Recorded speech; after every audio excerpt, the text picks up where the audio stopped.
राष्ट्रपति पद के लिए पक्ष और विपक्ष ने गोलाबंदी शुरू कर दी है। जहां एनडीए की तरफ से झारखंड की गवर्नर और आदिवासी नेता द्रौपदी मुर्मू का नाम सामने आ रहा है, तो वहीं सोनिया गांधी विपक्ष को एकजुट करने की कवायद में लग गई हैं। सत्ता के गलियारों में भारत के अगले राष्ट्रपति को लेकर सरगर्मी तेज हो गई है। 24 जुलाई 2017 को मौजूदा राष्ट्रपति प्रणब मुखर्जी का कार्यकाल खत्म हो रहा है। राष्ट्रपति प्रणब मुखर्जी का कार्यकाल खत्म होने से पहले भारत के अगले राष्ट्रपति के लिए चुनाव हो जाएगा।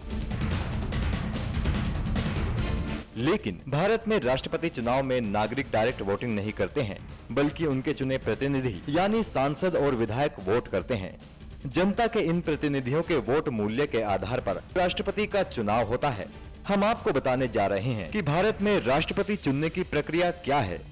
लोकसभा में कुल 543 और राज्यसभा के 233 सांसद हैं। दोनों सदनों के सांसदों को मिलाकर संख्या 776 होती है।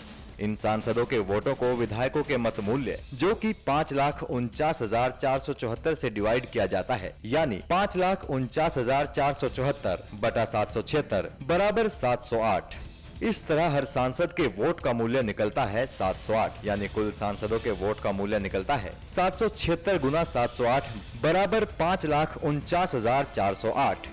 क्योंकि राष्ट्रपति चुनाव में विधायक भी वोट करते हैं, तो उनके वोट का भी मूल्य निकाला जाता है। लेकिन सांसदों की तरह विधायकों के वोट का मूल्य एक न होकर राज्यों के हिसाब से अलग अलग होता है। विधायकों के वोटों का मूल्य निकालने के लिए 1971 की जनगणना से प्रदेश की कुल विधानसभा सीट की संख्या और फिर 1000 से डिवाइड करने पर जो नंबर आता है वो उस राज्य के विधायक के वोट का मूल्य होता है। मान लीजिए कि हमें यूपी के विधायकों के वोट की वैल्यू निकालनी है, तो इसके लिए 1971 की जनगणना कुल संख्या 8,38,49,905 को 403 से भाग किया जाएगा। फिर प्राप्त हुई संख्या को 1000 से भाग किया जाएगा। ऐसा करने पर रिजल्ट आएगा 208, यानी यूपी के विधायकों के वोट की वैल्यू है 208। इस तरह केरल के विधायकों के वोट की वैल्यू 152, महाराष्ट्र के 175, तमिलनाडु के 176 और सिक्किम के विधायकों के वोट की वैल्यू 7 है। देश भर में कुल विधायकों की संख्या 4120 है और उनके वोटों की वैल्यू है 5,49,474। राष्ट्रपति चुनाव के लिए सभी एमपी और एमएलए के वोटों की वैल्यू बनती है 10,97,998। अब एक नजर डालते हैं कि गठबंधन की राजनीति में किस गठबंधन के पास कितने वोट हैं और अपने मनचाहे कैंडिडेट को जिताने के लिए उन्हें कितने वोटों का जुगाड़ करना पड़ेगा।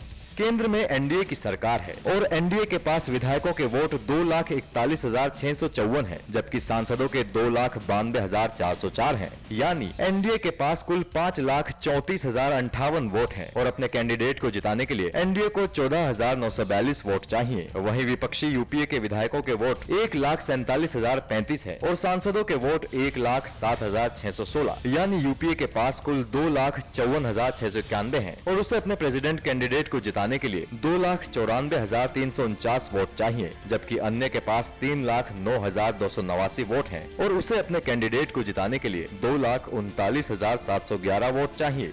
ये आंकड़े देखकर साफ हो गया है कि कोई भी पक्ष अपने मन का राष्ट्रपति चुनाव नहीं जीत सकता है और उसे राष्ट्रपति चुनाव में किसी तरह दूसरे पक्ष की मदद लेनी पड़ेगी। ऐसे में ये उम्मीद जताई जा रही है कि एनडीए और यूपीए दोनों अन्य दलों की तरफ अपना रुख करेंगे। एनएमएफ न्यूज की रिपोर्ट।